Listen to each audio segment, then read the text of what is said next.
There is an argument for Jaguar Rayman being the best version, and it's an argument I would sort of make. I mean, almost all Rayman 1 complaints seem aimed at its difficulty, and I've always thought that was slightly unfair.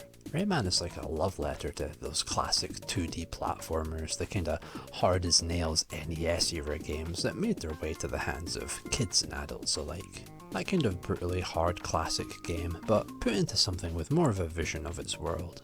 Rayman 1 is, to me personally, the pinnacle of those classic 2D platformers, and honestly one of my favourite games of all time, an easy top 15, and the dislike for the kind of challenge it's got holds up much less in regards to Jaguar Rayman.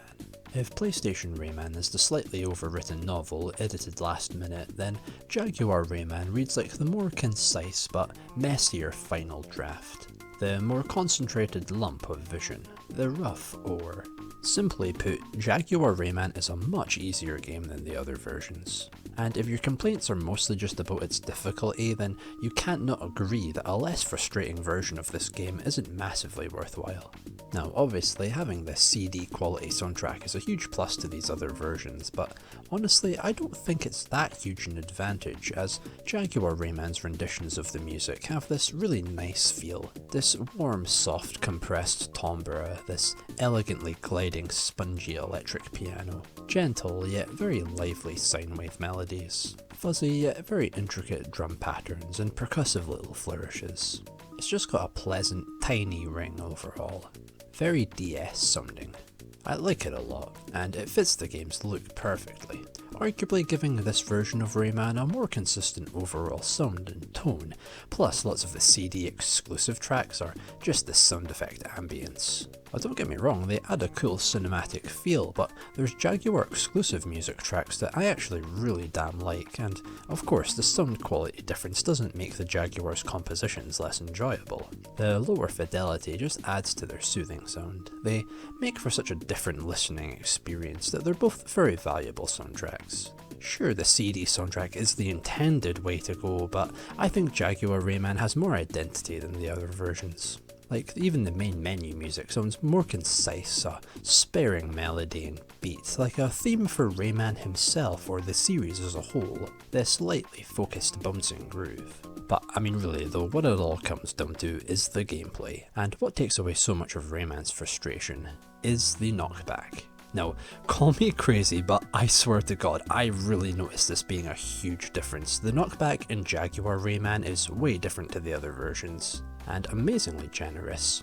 Hell, even maybe nicer than any other game's knockback that I can think of offhand. And the way it works almost makes it feel like a mechanic in of itself, and I'd say quite integral to some of the levels. Let's be real, when you play Rayman, the deaths pretty much always come from just getting hit back into pits. The life bar is rarely what will do you in. But in Jaguar Rayman, it's like the knockback can very often trigger a recovery jump that you can still also use the helicopter out of as normal, meaning course correction is way easier when you need it, gutting the very worst parts of this game for me. It could just be because this is a slightly more unfinished version of the game that you can sort of like jump whilst you take damage, so this might not be specifically the knockback, but even still, you will notice this if you've played Rayman before. Eat at Joe's feels designed around fighting with this knockback, and its absence, among other things, are what contributes to Rayman, in most of its other versions feeling kinda bullshitty and frustrating if you're not very familiar with the game's feel and layout. Jaguar Rayman is considered like a beta version by some, and while I think that's a bit of an exaggeration, I agree, at least vaguely to the extent that the game feels more simple and almost seems like levels were made with this older, more lenient orienting jumpy, helicopter allowing knockback in mind.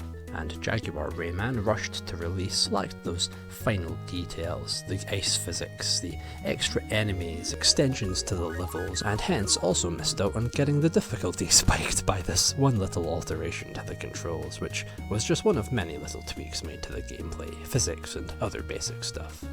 But hey, that's just a theory, a biased theory. Thanks for watching. But regardless of that one thing and me just being a massive fucking hipster, as I'm surely sounding like right now, there's way more regardless that makes this a way easier game to me, and honestly I find it a lot more enjoyable because of that. The enemies are way easier to stun, and they don't butt rush you nearly as much. Like, the gunman can't actually block your punches here. And the boss fights too. Mr. Stone doesn't overuse that darting rock throw. Viking Mama can't kill you if the knife bounces after you've won the boss, which happened to be in PlayStation Rayman a ton. Mr. Dark is missing a whole phase, and most importantly, Space Mama is fun as hell and easily my favourite boss in this game. No damage on entry, no ramming you into the corners, and hence you've got more openings, max health sitting there on the floor from the get-go, no bouncing washing machine damage, less sporadic patterns on the rolling pin laser section, goddamn I sound like a psycho. This is why you play Jaguar Rayman. It's Rayman without the same frustration, leaving only what I think it really is. An exuberantly fun platformer with a tough yet perfectly satisfying challenge. A uniquely slow-paced action and hugely creative level designs that keep you constantly engaged. Imaginative world ideas, atmospheric rich music, and just a fucking stupendously great game. But it's on Jaguar, so none of that matters. Nobody plays this version. And look, I know my Rayman alright. This is like one of my comfort food games alongside like Sonic CD. Like, I play this shit when I feel like crap, alright. I've beaten it a ton of times. I've beaten PlayStation Rayman at least like 3 times. I've played it once on GBA. I've given the DOS version a spin. I've beaten the Saturn version once, and I've beaten it 4 times on Jaguar. I know that's not all versions of Rayman, but it's all the sources for the later ports as well, like the DS one and the PC one, so it's close enough to call all of them for me. I promise you, okay, I can tell you, Jaguar Rayman feels by far the easiest one. Hell, I'd even say Jaguar Rayman's quite comfortably beatable within the starting continues. And this isn't a practice thing, because that's the first time I played this game I'm talking here. See, I beat PlayStation Rayman when I was about 15, and man, that took so much from me. That was such a fucking big undertaking. And so I hadn't touched any versions up until I got into the Jaguar, and I immediately found this version to be way easier and way less annoying than I remember it being. Hell, and that was without gathering all the extra lives early on, because I was feeling lazy.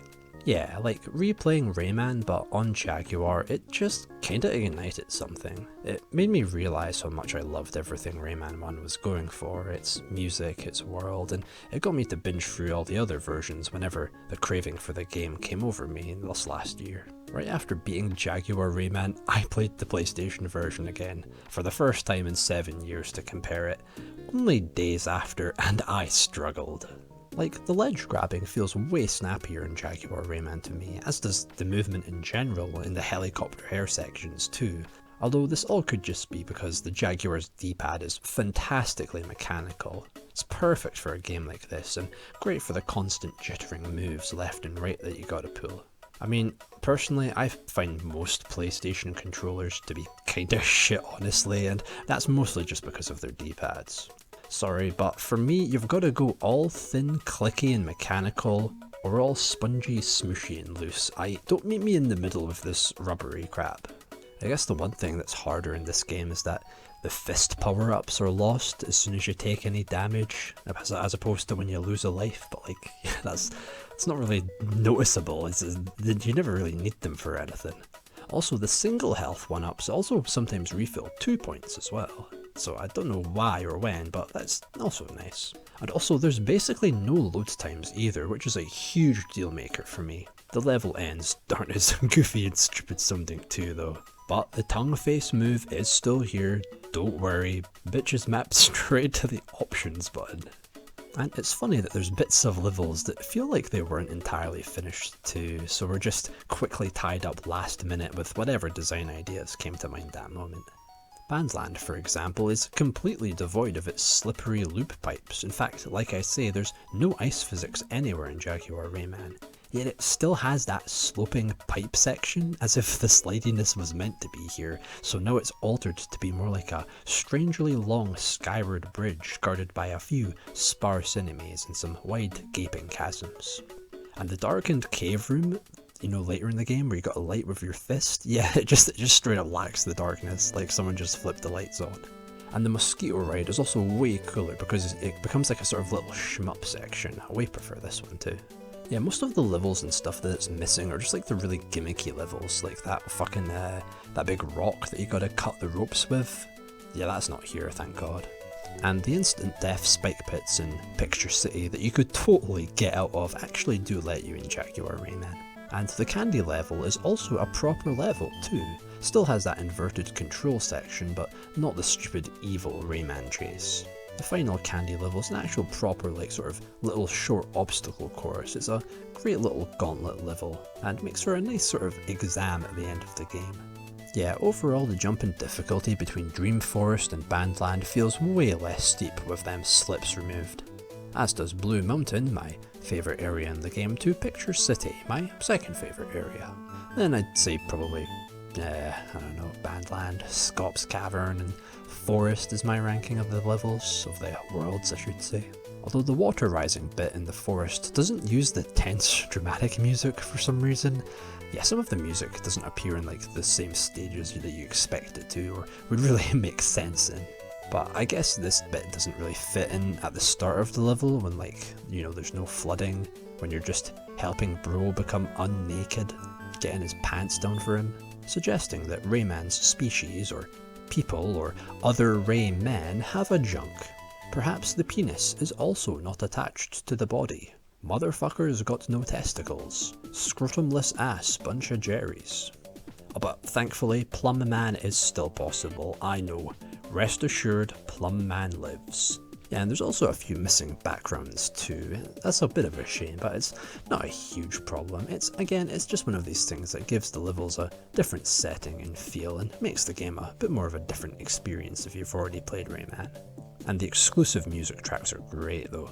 Mosquito's Nest's thumping bassy riff sequence is so fucking good, and I can't not like tap along to this shit. It fits Rayman's walk cycle really well and feels much more video game music than most of Rayman's soundtrack. Almost a little bit out of place, but in a quite a cool way. Same with its totally different rendition of Crystal Palace, which they remixed in the other versions, but I way prefer the simpler version. Its arpeggiating melodic ambient sequence is really fucking soothing and shiny sounding. It's generally a little bit bassier as well, like Eat It Joe's is way funkier sounding, and Mr. Dark, whose villain name I will defend, it's a perfect fit. A stylish, whimsical, pantomime-ass villain needs a name like that, you're all bitching about nothing. Anyway, yeah, his theme has much more an aggressive melody here, I find. And hell, I even love the 2 minutes of unending carnival drum loops, this hypnotic in and out of syncopated fills and rhythmic bonks, it's peak thinking music. And Candyland got a similar unique track, this riff-heavy percussive bop, bringing back the boingy tom drums from the main menu, making it feel like a finale party and giving the soundtrack a nice cyclic endpoint. Rayman's Jaguar soundtrack is just overall more ambient and melodic than the more cinematic CD soundtrack, who's much more fleshed out and full sounding. Yeah, I prefer it as well, but I like more what Jaguar Rayman is going for. It's a real unique sound, like chiptune near its highest quality, raw electric sounds to mellow songs left unfiltered by its sound chip. Like Batilla's theme, the way they forced the glissandos to work here sounds fucking awesome. This version sounds much more melancholy, it's a gorgeous composition really, kinda sadder sounding somehow, like Picture City's overlapping, compressed instruments that tiredly churn and mask the lead melody in the static swirling days. The opening is different too, Rayman's limbs running havoc in the void. Yeah, I way prefer this theme. It's bouncing MIDI tom drums, and the intro, which is almost word for word the same, just with some text screen caps of the FMV and some neat art that's exclusive. But yeah, the load times are a huge benefit here, especially on boot up. I hated waiting around to get into the game on PlayStation and Saturn, but the time it takes from turning on console to controlling our boy is mere seconds on Jaguar. And visually, the game looks largely the same, I would say. I know some people like to get down to the technics, and that's cool. There's apparently a greater amount of colour in the Jaguar version, but I think I prefer its look purely because of the tasty pixels are more noticeable here, like gorgeous sprite work rather than just a digital art as it sort of appears in the other versions. Even if there is quite a few graphical assets missing, it's just as good, I think. but I forget how Mega Man and Castlevania Rayman can feel, with all its back and forth twitching jump attack stuff that you gotta manage, pulling off those precise air pot shots. Oh, and yeah, there's this weird puzzle maze in Picture City 2 where you gotta step on the spikes in the order that won't kill you. Now, I did this the dumb way by sacrificing lives, but the order you need to walk is literally plastered on this eraser here just below, so it's a pretty simple sequence in fairness. And the Doot Doot Trumpet Man section is way easier here too, without the slipperiness, as it's now just about timing your jumps. And I quite like the action jumpy primary school font that's all over this game and at the start of the levels. And I like Rayman's scared shitless face when he's falling down like even a few steps or something, it's quite the expression. This version's also got Ray Breakouts, a breakout game unlocked via code shown at credits or spelt out in tings during the mosquito chase. It's pretty fun, a bit hard to hit the ball sometimes, as Rayman's legs are somehow not as good a pong paddle as a pong paddle. It flies off way fast, to the point that you ain't gonna catch it unless you've been predicting where it'll go.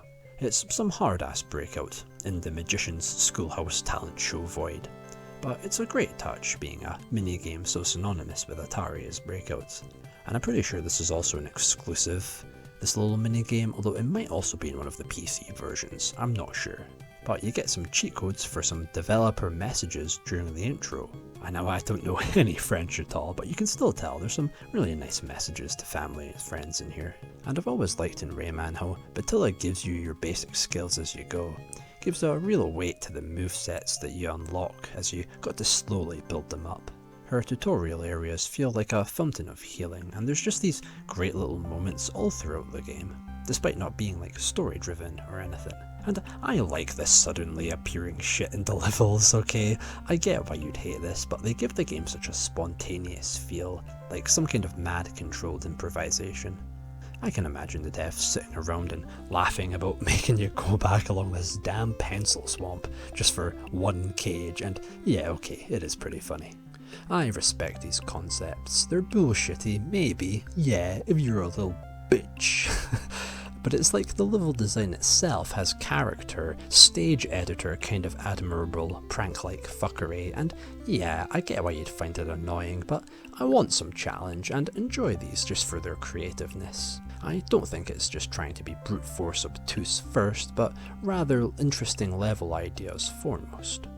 I just feel people do not judge this game fairly at all. I'd disagree that it's trial and error. I mean, you can say that about literally anything throughout life. No, Rayman just needs a certain focus. Obstacles come fast, things have odd placements, the safety it creates is illusionary, and there is really no downtime here.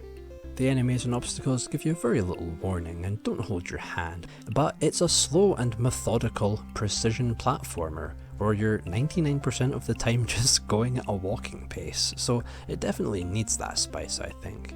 And the random stuff it throws at you makes it feel very action-packed despite this slower speed. And I don't think anything the game throws at you isn't dodgeable or preventable. I'd consider it like an intense zen, zone-out sort of challenge. And I unironically consider it quite akin to something like Dark Souls in that slow, methodical sense. And ain't nobody allowed to have issue with Dark Souls because I'm a big alpha male Sigma Chad gamer who's happy and fulfilled in my life because 6,000 hours in Bloodborne objectively says that. Yeah, Rayman's just as much about patience and simply getting used to the kinds of reactions and shit the game throws at you as any other supposedly brutal hard game there's ever been. So I just think it's a shame that the game from a creative art and vision stance isn't showing that much lenience overall, based only really on some gameplay design choices that are equally as creatively driven and that are very obviously deliberate and in which the whole game is designed around. I don't know, Rayman just feels like a very inspired game to me that makes its own little world, and I think the best albums, games, shows, whatever, they all have that kind of very specific, very personal and focused form of oddball creativity that lasts after you've first experienced it. Like the kind of media that you can just sort of live in for a while. Ambitious, mad creative shit that inspires more dumb, cool creative shit.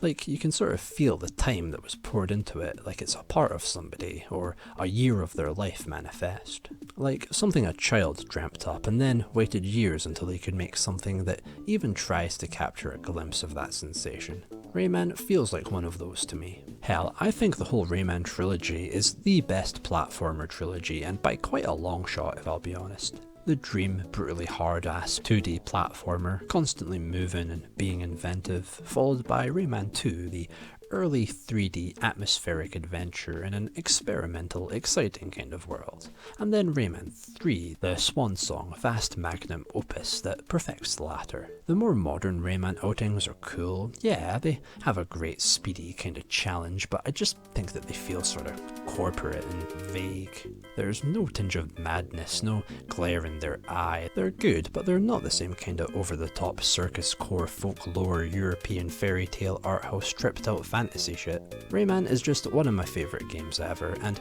this, to me, is just the best version from a purely gameplay stance.